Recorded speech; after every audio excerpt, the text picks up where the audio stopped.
Hello friends, RRCNR railway recruitment cell northern railway की तरफ से बहुत बड़ी अपडेट है। अप्रेंटिस की वैकेंसी के लिए 4096 पोस्ट पे एप्लीकेशन मांगे गए हैं। यह अप्रेंटिस नो एग्जाम, इसमें कोई एग्जाम नहीं होगा, मेरिट बेस पे होगा। फ्रेंड्स, इस वीडियो में बहुत सारी चीजों को हम डिस्कस करेंगे कि अप्रेंटिस करने के एडवांटेज क्या हैं और डिसएडवांटेज क्या हैं। और उसके बाद फ्रेंड्स, इस वीडियो में मेरिट, एजुकेशन, रेलवे में नौकरी क्या मिल जाती है अप्रेंटिस करने के बाद, कितने दिन की अप्रेंटिस होती है, इसमें 10th और ITI का कैसे शामिल होता है और पोस्टिंग और ट्रेनिंग कहाँ होती है, ये सारी चीज़ें डिस्कस करेंगे। Friends, @aspirants News 11 YouTube channel है, इसको आप लोग सब्सक्राइब कर लीजिए क्योंकि इस पे इस तरीके की सारी खबरें हम भेजते हैं। फ्रेंड्स, अप्रेंटिस की नोटिफिकेशन को हम ओपन कर चुके हैं। आप लोग यहाँ पे देख सकते हैं कि railway recruitment cell northern railway लिखा है और यह नोटिस क्या है 13 अगस्त 2024 को इशू किया गया है। फ्रेंड्स, सबसे पहले @aspirants News 11 को आप लोग सब्सक्राइब कर लीजिए। ये यूट्यूब चैनल बहुत काम आने वाला है आपको।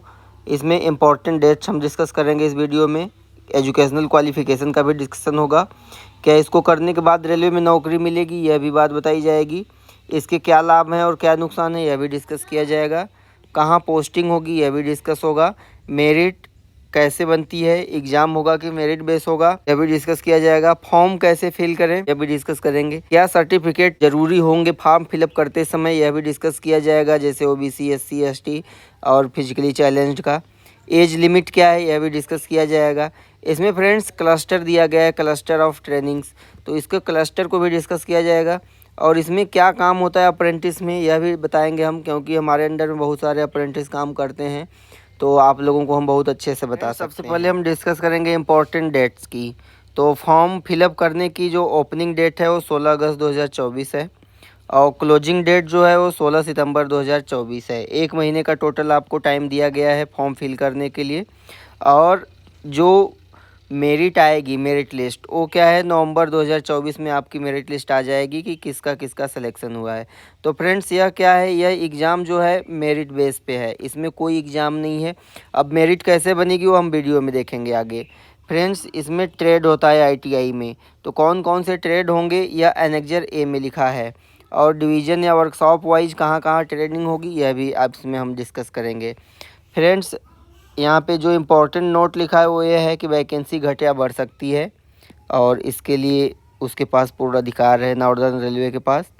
और जो फ्रेंड्स इसमें शेड्यूल क्लास, SC और ST के कैंडिडेट हैं, अगर उनकी सीट खाली रह जाती है तो दूसरे SC और ST के कैंडिडेट को मौका दिया जाएगा।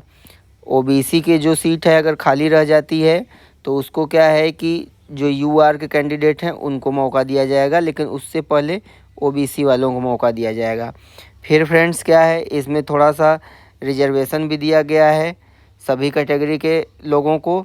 जो एक्स सर्विसमैन है, चिल्ड्रन ऑफ एक्स सर्विसमैन, या फिर कोई डिसीज्ड, मतलब कि कोई चोट वोट लग गई या हाथ पैर कट गए हैं, और जो मिलिट्री में सर्विस करते हैं या कोई अधिकारी सर्विस करते हैं उनके लिए।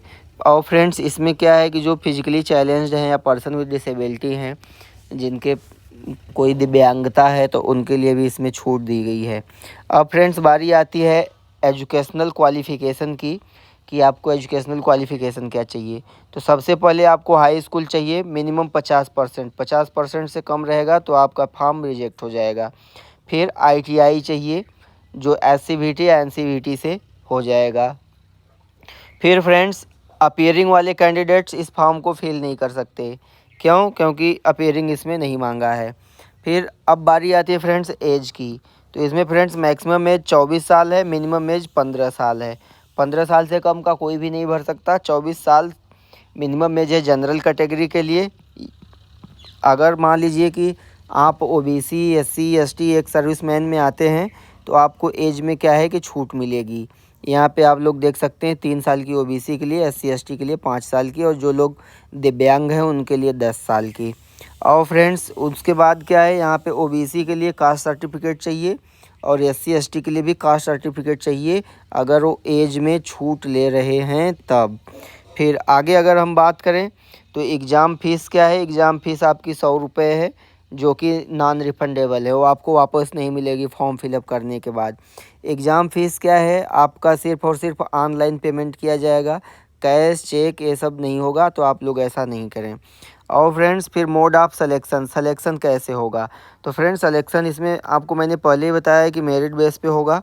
और मेरिट क्या है, हाई स्कूल और आईटीआई। जैसे मान लीजिए आपके हाई स्कूल में क्या है कि 80% आए हैं और आईटीआई में 80% आए हैं, तो आपकी मेरिट क्या बनेगी कि 50% हाई स्कूल का मतलब 40 अंक और 50% आईटीआई का मतलब कि 40, तो आपका 80 आएगा टोटल।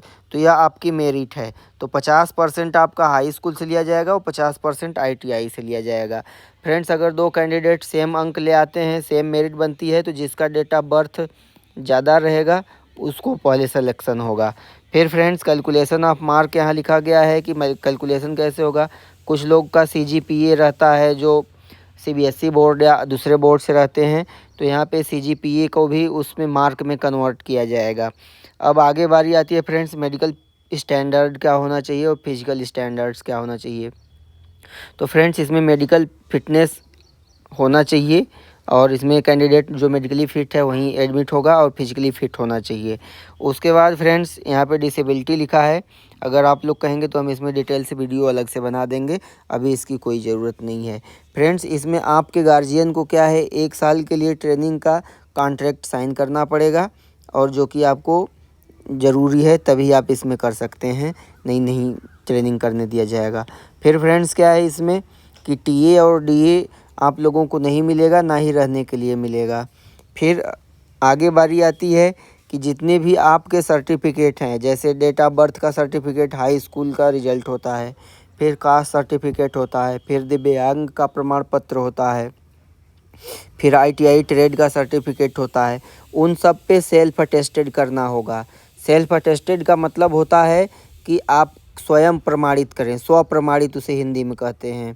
फिर फ्रेंड्स आगे अगर हम डिस्कस करें तो जो सर्टिफिकेट ऑफ एजुकेशन है, जैसे हाई स्कूल पास होना चाहिए, आईटीआई ट्रेड सर्टिफिकेट इशू होना चाहिए एनसीवीटी या एससीवीटी से, और फिर कास्ट सर्टिफिकेट होना चाहिए एससी एसटी ओबीसी का और जो एक सर्विसमैन है उनका। तो ये सारे सर्टिफिकेट्स आपके होने चाहिए। फ्रेंड्स इसमें फॉर्म इनवैलिड भी हो जाएगा अगर आप फॉर्म को इनकम्प्लीट भरते हैं या फिर बिना लेफ्ट हैंड का थंब इम्प्रेशन लगाए फॉर्म को फिलअप कर देते हैं और हाई स्कूल और आईटीआई का रिजल्ट नहीं लगाते हैं, तो इस तरीके से फॉर्म रिजेक्ट भी हो सकता है फ्रेंड्स। फिर आगे बारी आती है हाउ टू अप्लाई, फॉर्म को कैसे फिल करें।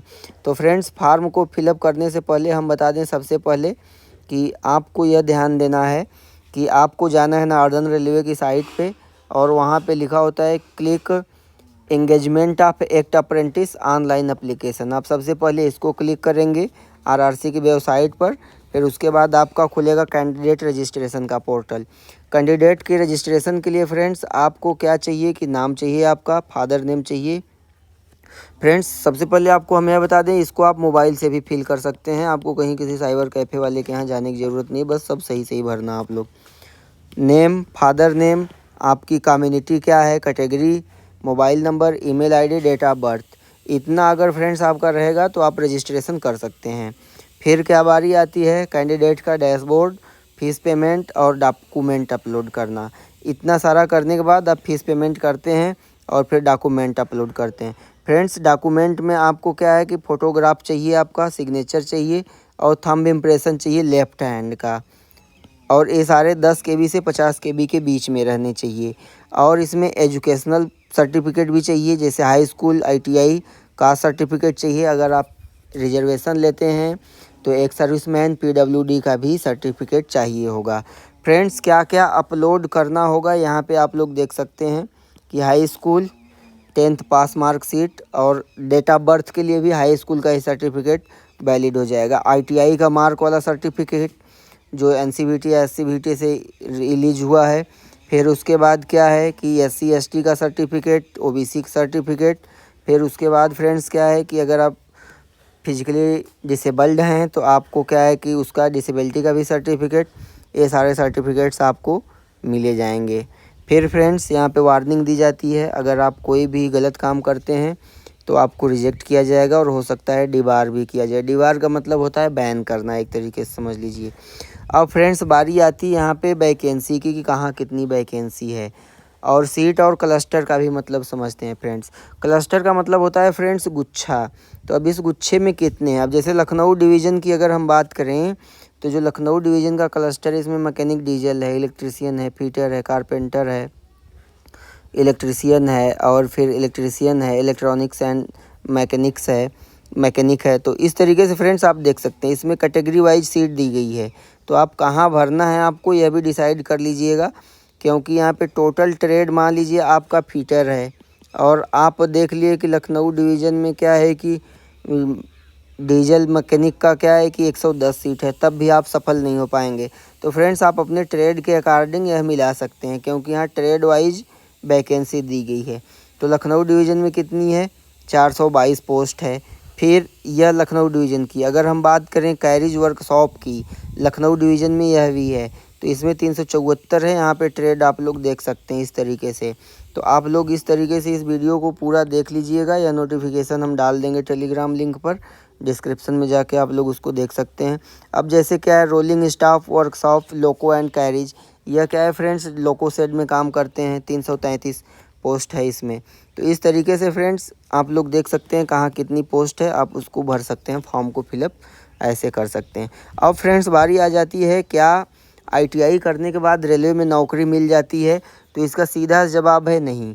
आईटीआई 1 साल का पीरियड होता है, 1 साल के बाद आपको अप्रेंटिस करने के बाद आपको इसमें रेलवे से कुछ क्लेम नहीं कर सकते।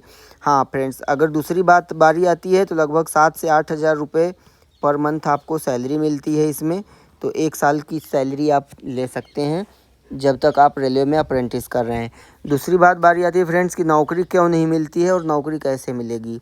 तो फ्रेंड्स आईटीआई करने का जो फ़ायदा है वह इतना है कि अगर आप आईटीआई कर लेते हैं जो रेलवे ग्रुप डी की वैकेंसी आती है, ग्रुप डी की वैकेंसी में आपको रिजर्वेशन मिलता है 30% का। लेकिन इसके लिए भी कुछ प्रॉब्लम आई है कि रिजर्वेशन अब शायद बंद होने वाला है। तो अभी अगला नोटिफिकेशन आएगा तो आप लोग को हम इन्फॉर्मेशन देंगे। तो यह फ्रेंड्स रहा आईटीआई के लिए मेरिट बेस एग्ज़ाम है, इसमें कोई एग्ज़ाम नहीं है, बस मेरिट पे चयन होगा।